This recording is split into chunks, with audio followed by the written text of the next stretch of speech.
RVers, Josh the RV Nerd here with Bish's RV with another first look at a new floor plan for Winnebago, the 1720.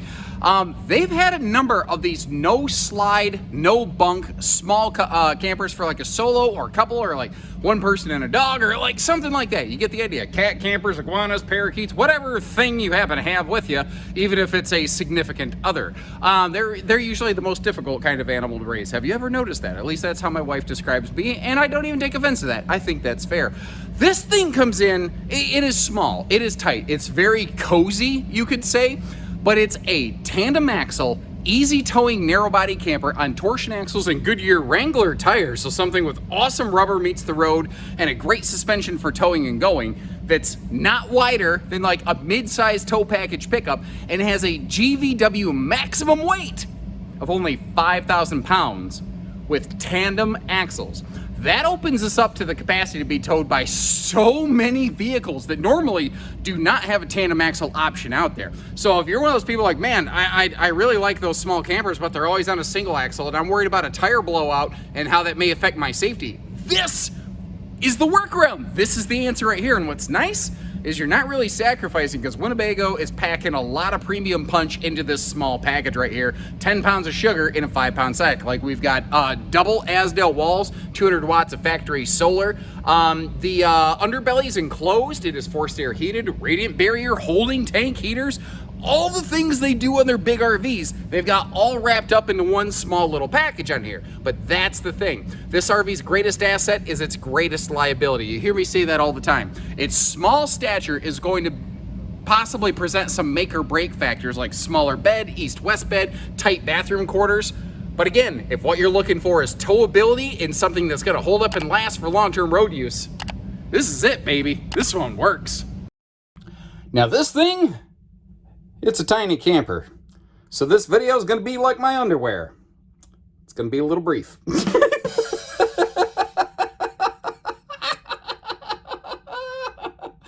Ooh, I must need some sleep. That one tickled me a little harder than it really deserved to. Anyway, I'm going to say this a bunch of times. You know, everything in this RV, it's small, close quarters, and they packed a ton of stuff in here. This is... It might be 11 pounds of sugar in a 5-pound sack. This is a lot of stuff all jammed in together. And there's some interesting things going on here. Like, actually, I just spotted another one. They've got a double post dining table because you might notice there's like a wooden box under there. That's the wheel well. That wheel well, by the way, use that as a visual reference. When you see small RVs with a step-up slide, it's because of that. You can't put like a true theater seat in a floor flush slide in a small camper because the wheels actually stick up into the cavity of the RV. So there's a neat little visual reference for you. Theoretically, though, if you really wanted to, you could flip-flop that table so that the long end stuck out this way. I have no idea if that would ever benefit anyone. I'm just looking at it and realizing that you could do that. Sometimes, though, just because you can doesn't mean you should. They're very good about a lot of lights and bright colors, like lighter overall color package. And it is definitely a very plain vanilla kind of color palette, but it's a kind of color palette where if you add something like a throw blanket or some pillows, it really sparks up some life very, very quickly. Now, quick note over here. I didn't realize this when I recorded some of my Winnebago videos earlier this year. You see a 3-burner stovetop and then just a giant storage drawer below. And I'll get all this open for you in a minute. And the thought pattern that I had is, okay, well, if you're not going to give me an oven, well, then wouldn't a 2-burner stovetop off to the side work better? Because you got that big farm sink over here occupying a lot of counter space. And a big sink in a little camper can be nice. I love that big campside window, too. Plus, sorry, squirrel, something shiny. You've also got big window over there in the bedroom area. So, I mean, that's actually Winnebago towable classic kind of features right there. Big windows and small campers for lots of light and airflow. But what I was getting at, the reason they stuck with a 3-burner stove right here is because this is prepped for an oven. And basically stoves and ovens are kind of married together. They have to kind of go together in the RV industry due to supplier limitations. So we always have a 3-burner stovetop. You can option an oven in. So if you want your cookies and biscuits, you can do that here. Now that is an 8 cubic foot gas electric 2-way refrigerator freezer that we're looking at next to that convection microwave. Standard though would actually be a 10 cubic foot 12 volt DC compressor fridge. So we're actually looking at the optional 2-way fridge on this one. And you saw my floor plate in a flash. I wasn't sure I was going to be able to walk under that air conditioner at just over 6 foot tall and not hit my head. And I closed my eyes and I went for it. And by the grace of God, I made it under that thing without scalping myself. So that's, that's good news. This was also some... Ooh, hold on. Sorry, I just had a thought and that's scary. Would you be interested, instead of a dinette, would you be interested in a jackknife sofa? Because a jackknife sofa could hide that wheel well. And I think it might kind of open the space up. Now, you're going to have to get a floating table or something to go with it, but I'm curious, would you like that idea? Now, this is kind of interesting. There's like a bedside stand here. There's some little storage open pockets below it. I'll get you a better look at all that in a minute. I do want to point out, though, it is nice that they give us a headboard or a privacy curtain there. And this ships. I'm eyeballing it. I haven't like laser measured this thing. I'm sorry. I probably should have done that. I'm eyeballing it, and that looks like a Camp Queen, but 7 foot wide camper. That is a 60-inch wide mattress. I can't eyeball that. That is true queen capable. You could slot a true queen bed in that. Granted, it's an east-west bed, so you're always going to have to kind of contend with that fact. Now, I do like how where they put those USB plugs over there, it's one set of like fast charge and then one USB Type-C plug. They gave us at least a phone pocket. That's smart. And again, they gave us that giant window over there.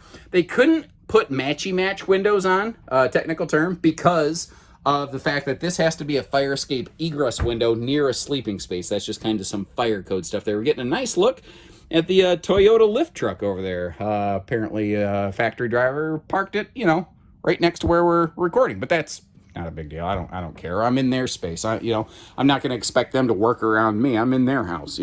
Now, little campers like this often have crappy entertainment centers because there's just not a lot of room for them. And I ain't going to sit here and tell you this thing is like a movie theater, but if you're laying in bed, or sitting on the bed, I suppose, if you put like some pillows behind you against the nose of the RV, it might be like a rainy day lounge space, not to mention from, the dinette, if you're sitting over here, you're directly facing at it. Now, obviously, if somebody's sitting over there, their head's in the way, but it's a little camper. Little stuff like that is going to kind of conflict every now and then.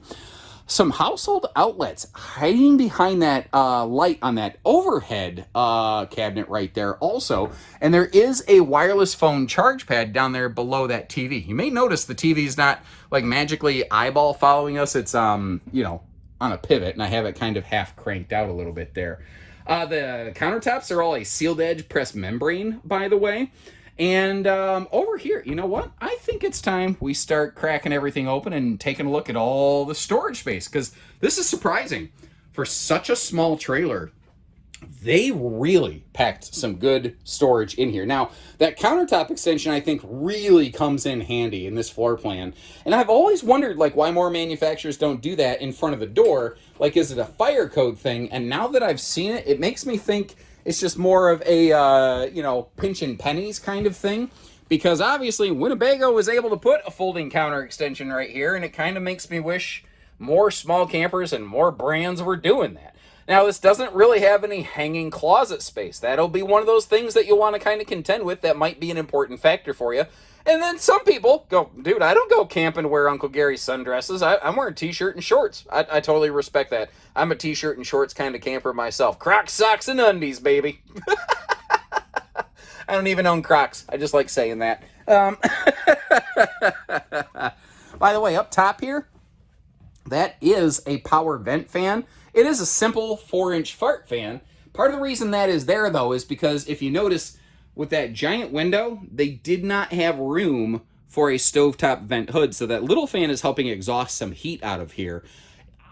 It wouldn't be real hard. I think I would probably upgrade that. Actually, again, I don't do sponsored content. I'm not sponsored by any third-party supplier. I would upgrade that to a Hangs Vortex fan, Hengs. They are pound for pound, dollar for dollar, the smartest dollar, best way to upgrade to get a big high exhaust power vent fan. And while I was doing it, I think I'd install one here too, because here's the thing. A lot of people, when they hear big fan, they think Max Air. Max Air is kind of like Q-Tip. Their brand name has almost become the name of the product. Max Air is an awesome product for sure. It's a more involved install that I kind of think is a little bit superfluous. You shouldn't have to do everything that it requires. And Hangs circumvents that. And you could install 2 Hangs for like half the price of 1 Max Air. It's bonkers.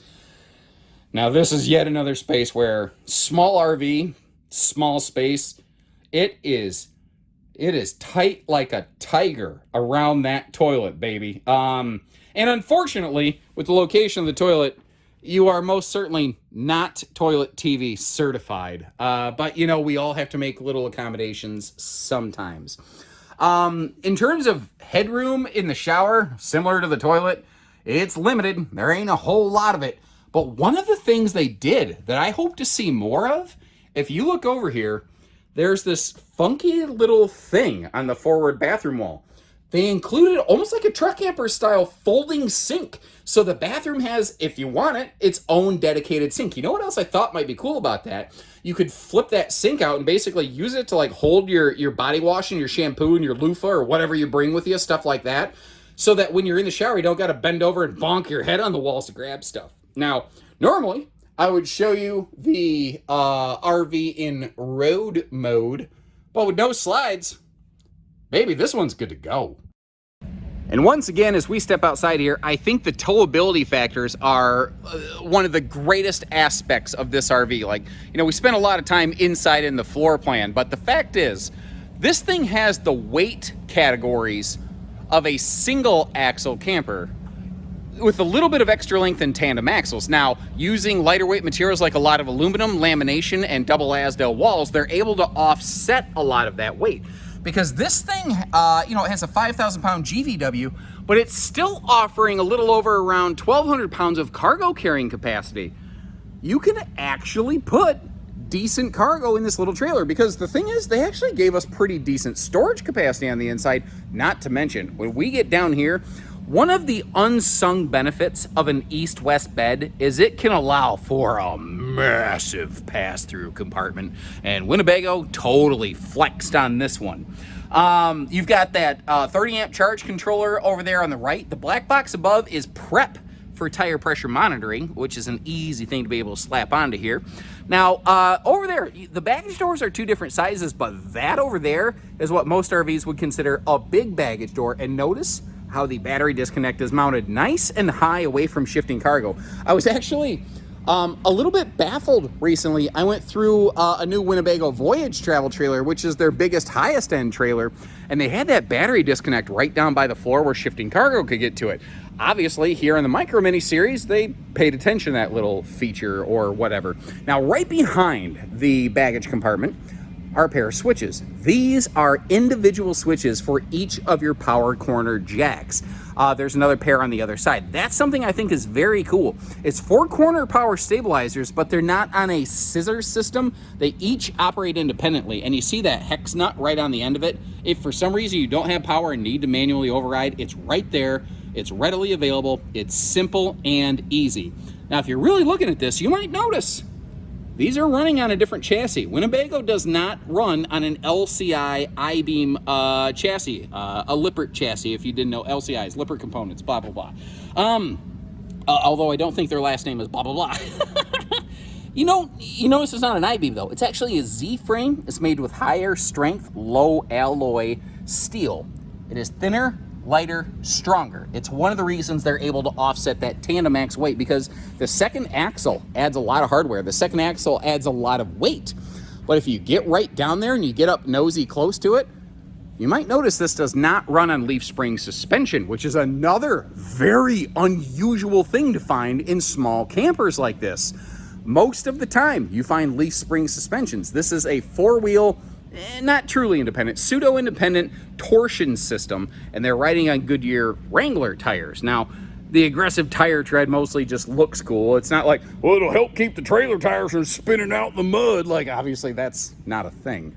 But the fact is, oh, hello, there's a giant, I just about speared my back on whatever that is right there. I think I'm next to a big scaffolding lift here in the Winnebago factory, and thankfully, Guardian Angel was looking out for me, and hey, we're gonna live to record another day. My point is, well, I don't know what my point was.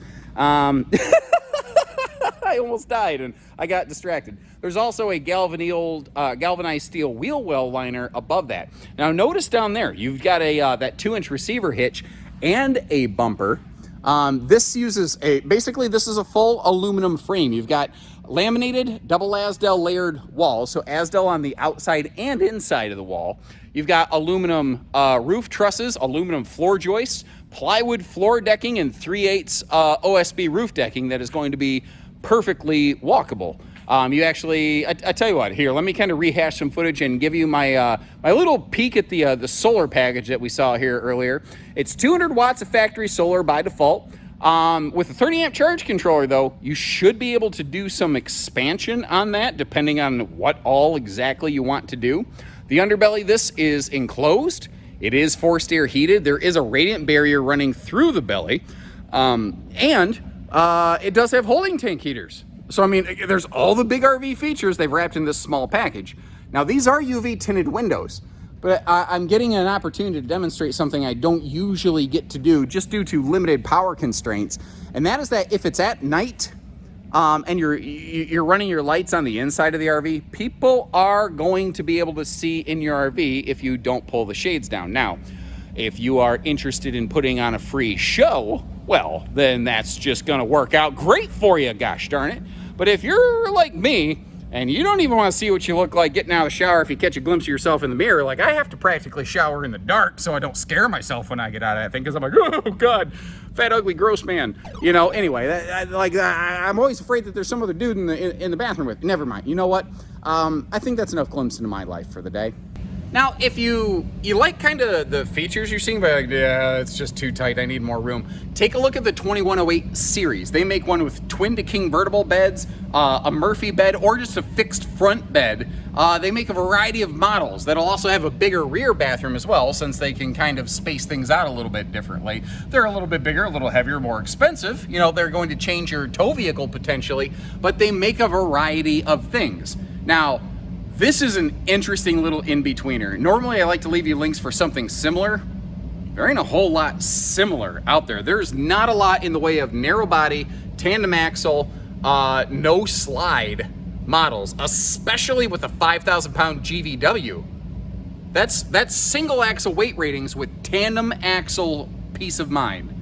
Hard to find, really hard to find out there. If you enjoyed this today, make sure you hit the subscribe button if you're new with us and like our video, and let me know what you think about it. If you're a returning member of the RV Nerd Herd, and if nothing else, just leave me a little note that says, thanks, nerd. When you're ready, we're ready.